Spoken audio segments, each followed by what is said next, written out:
ये तो conditional definition लिख दी।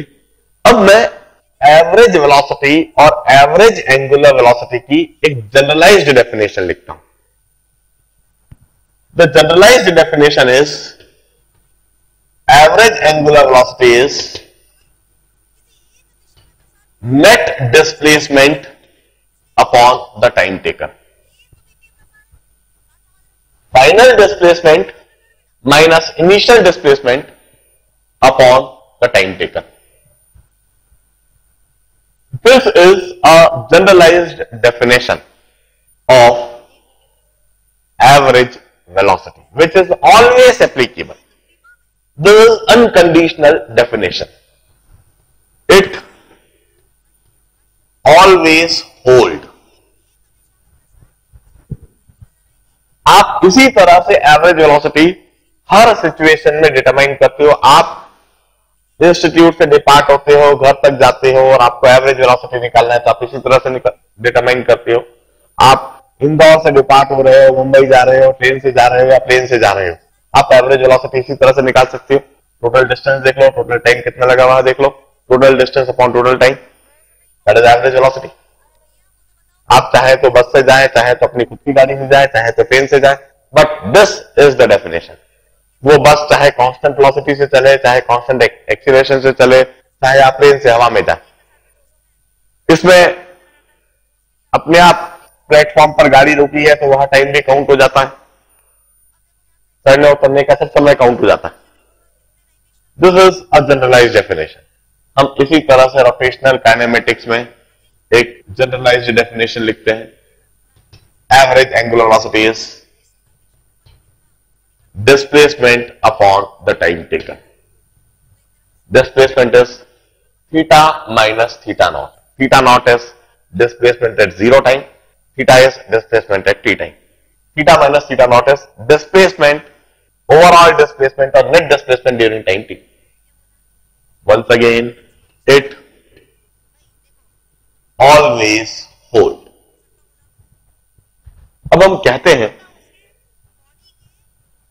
ड्यूरिंग दिस कांस्टेंट एक्सीलरेशन, ये जो कांस्टेंट एक्सीलरेशन के दौरान इस डेफिनेशन से जो हमने एवरेज वेलोसिटी निकाली है और एक जनरलाइज्ड डेफिनेशन से जो एवरेज वेलोसिटी निकाली है, ये बराबर होना चाहिए।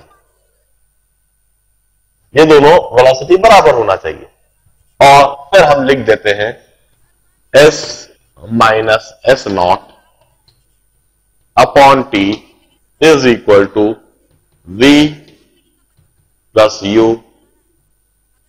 अपॉन 2। हम यह बात लिख देते और फिर v की जगह पर हम u प्लस 80 लिख देते। v की जगह पर हम u प्लस 80 लिख देंगे तो यह दिखने लगेगा s minus S not upon T is equal to 2u plus 80 by 2।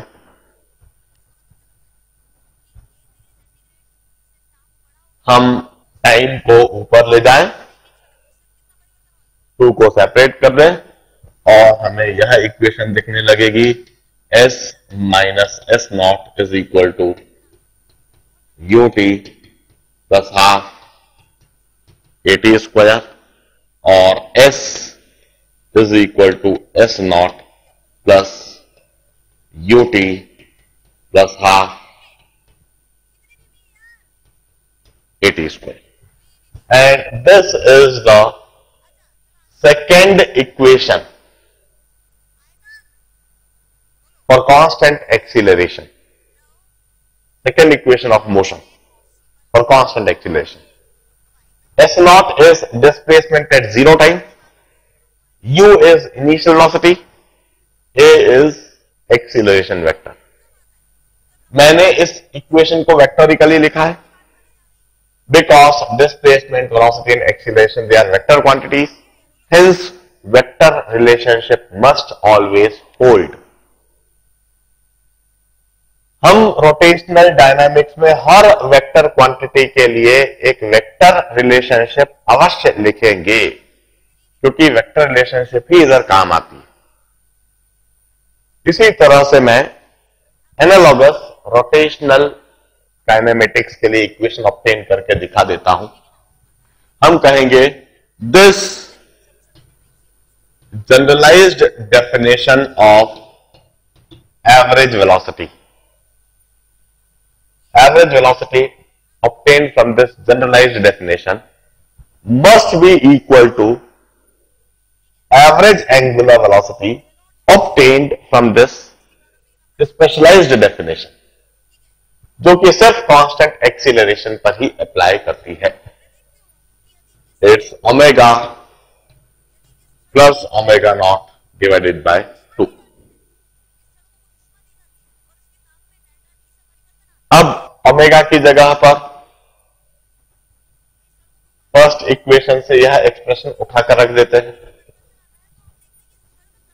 Theta minus theta naught upon T is equal to 2 omega not plus alpha t divided by 2।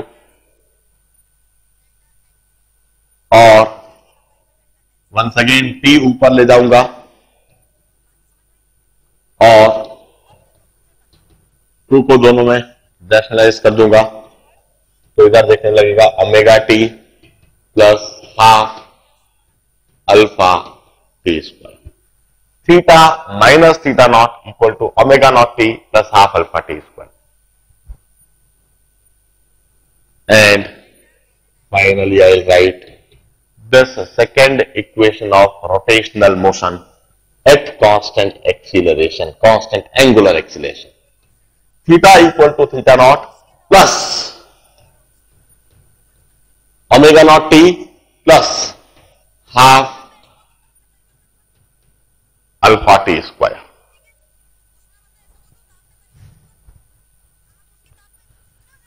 मैं सिर्फ लीनियर काइनेमेटिक्स में और रोटेशनल काइनेमेटिक्स में एक analogy दिखाने की कोशिश कर रहा हूं। यदि आपको लीनियर काइनेमेटिक्स के यह सारे कंसेप्ट पता हैं, तो आप रोटेशनल काइनेमेटिक्स के इन सारे कंसेप्ट को बड़ी आसानी से सोच सकते हो। यदि आप रोटेशनल काइनेमेटिक्स के इन कंसेप्ट को समझ लो, तो आपको लीनियर काइनेमेटिक्स पूरी रिवाइज हो जाएगी। अब हम तीसरी इक्वेशन को भी इसी समय डिराइव करेंगे और तीसरी इक्वेशन को भी इसी समय लिखेंगे।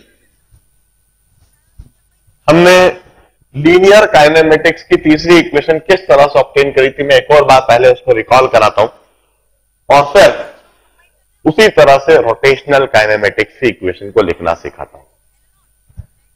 यह फर्स्ट इक्वेशन थी, हम इसको स्क्वायर कर देंगे और इसमें सेकेंड इक्वेशन सब्स्टिट्यूट कर देंगे इस तरह से, v square is equal to u plus a t whole square. यह दिखने लगा v square equal to u square plus a square t square plus 2u into a t, 2u into a t plus a square t square. हमने इस equation को square कर दिया। u square को बिल्कुल भी छेड़छाड़ नहीं करूंगा, इसमें से 2a कॉमन लूंगा। v square is equal to u square plus 2a common, अंदर बचा रह जाएगा ut plus half a t square, यह बचा रह गया। अब ut plus half a t square इधर से सब्स्टिट्यूट करूंगा, ut plus half a t square is equal to s minus S naught, v square equal to u square plus 2a into s minus S not.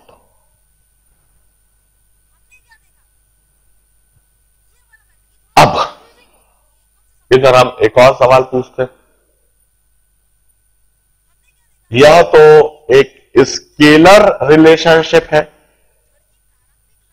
Third equation यह हमने scalar ले लिखी है, velocity square.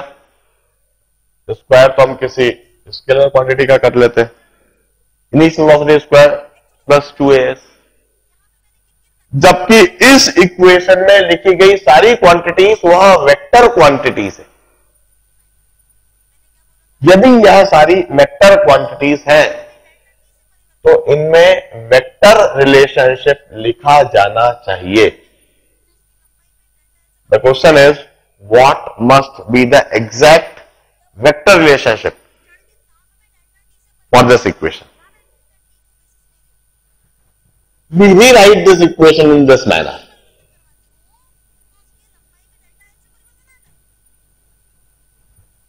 It's not v square. To be very precise, it's v dot v. Vector v dot vector v is equal to u dot u plus 2 into a dot s minus s naught. Third equation, vectorically it must be written in this manner. This is the exact vector relationship for the third equation. It's v dot v. ध्यान रहे, v dot v करेंगे तो क्या करेंगे, mod v into cos of 0, because angle between the two vectors is 0 degree. Cos 0 हो जाएगा 1.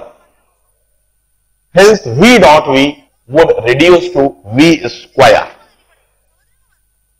इसी तरह से u dot u would reduce to u square. इस तरीके से हमने थर्ड इक्वेशन को वेक्टोरिकली लिखा है। हम इसी तरह से रोटेशनल काइनेमेटिक्स में थर्ड इक्वेशन ऑफ मोशन लिख सकते हैं एट कांस्टेंट एक्सीलरेशन, जिसे हम ओमेगा डॉट ओमेगा कर दें। ओमेगा डॉट ओमेगा जब करेंगे तो इधर होएगा alpha omega naught plus alpha T dot omega not plus alpha T. हमने ओमेगा डॉट ओमेगा यह लिखा, ओमेगा डॉट ओमेगा। अब dot product is distributive, it's associative, it's commutative. इस जगह पर इसको डिस्ट्रीब्यूट कर देते हैं। It's omega nought dot omega not plus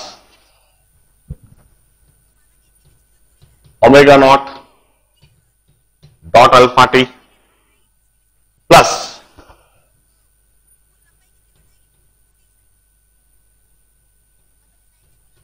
alpha T dot omega not plus alpha T dot alpha T. हमने इस इक्वेशन को इस तरह से लिख दिया। अब ओमेगा डॉट ओमेगा ऐसा का ऐसा ही लिखा रहने दूंगा। Omega nought dot omega nought को ऐसा कैसे ही लिखा रहने दूंगा।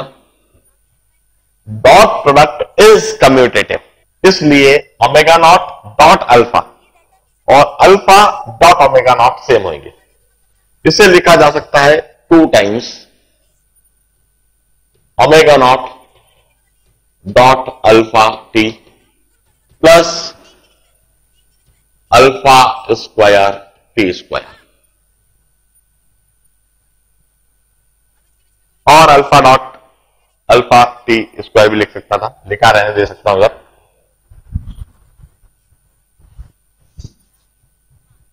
Alpha dot alpha into t square.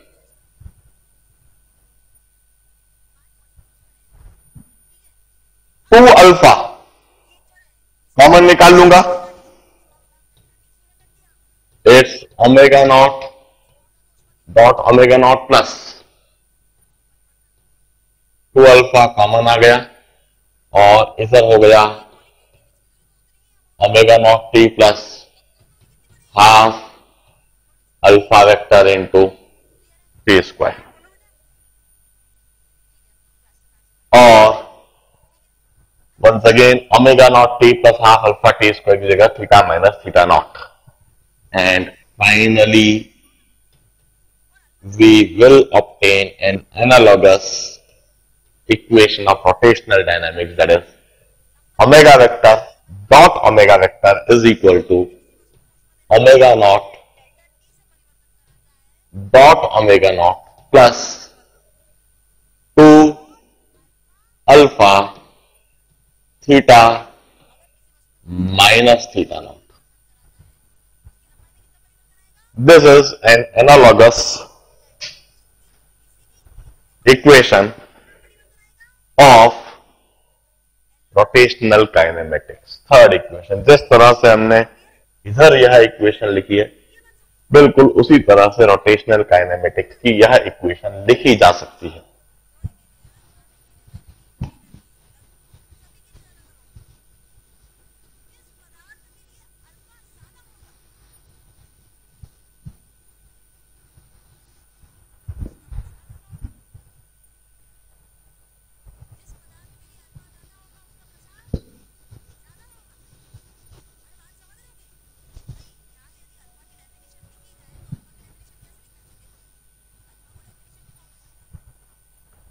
अब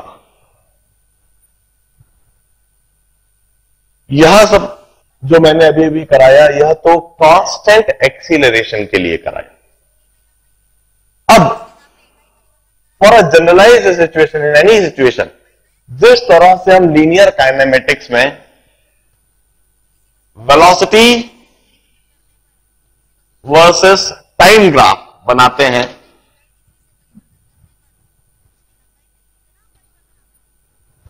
और यह ग्राफ कैसा भी हो, वेलोसिटी वर्सेस टाइम ग्राफ कैसा भी हो, हम कहते हैं area under velocity time graph is displacement. Velocity versus time graph के नीचे जो भी कुछ एरिया होता है वह डिस्प्लेसमेंट होता है।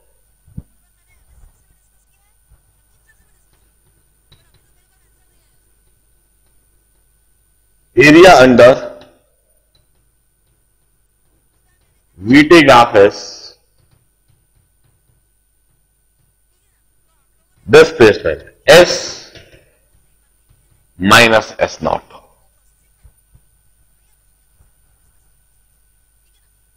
कैसे आता है यह कंसेप्ट? भाई V equal to ds by dt, V equal to ds by dt।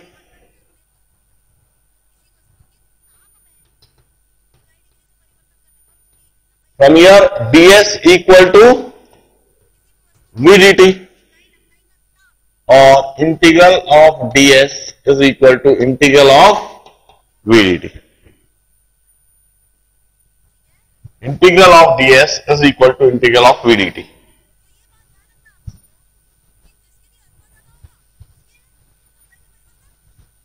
और इंटीग्रल ऑफ ds होता है displacement from S naught to S।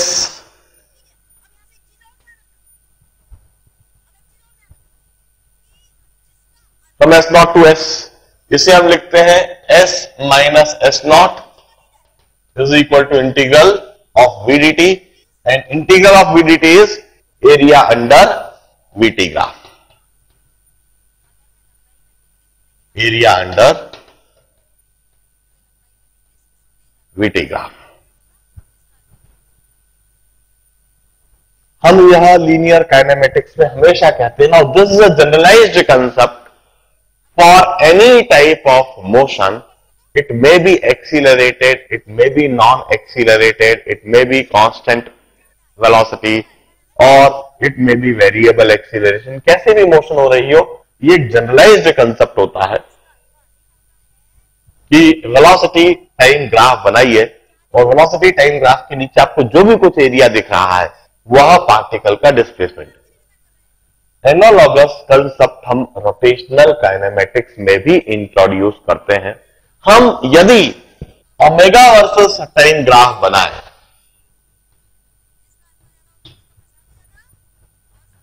हम यदि ओमेगा वर्सेस टाइम ग्राफ बनाए, जैसा भी हो वह ग्राफ, उसका किसी भी तरह का पैटर्न हो, area under omega t graph यदि हम डिटरमाइन कर ले किसी तरह से,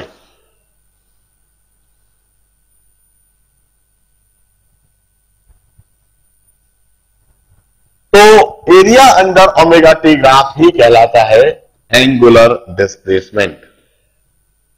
area under omega t graph is termed as angular displacement. जैसे लिखेंगे थीटा माइनस थीटा नॉट। कैसे आ रहा है? यह वही तरीका जो काम हमने लीनियर काइनेमेटिक्स की इक्वेशन के साथ में करा है, वही काम इधर करना है। हम इधर लिखेंगे omega is D theta by D T, और इधर से हम लिख देंगे D theta is omega D T,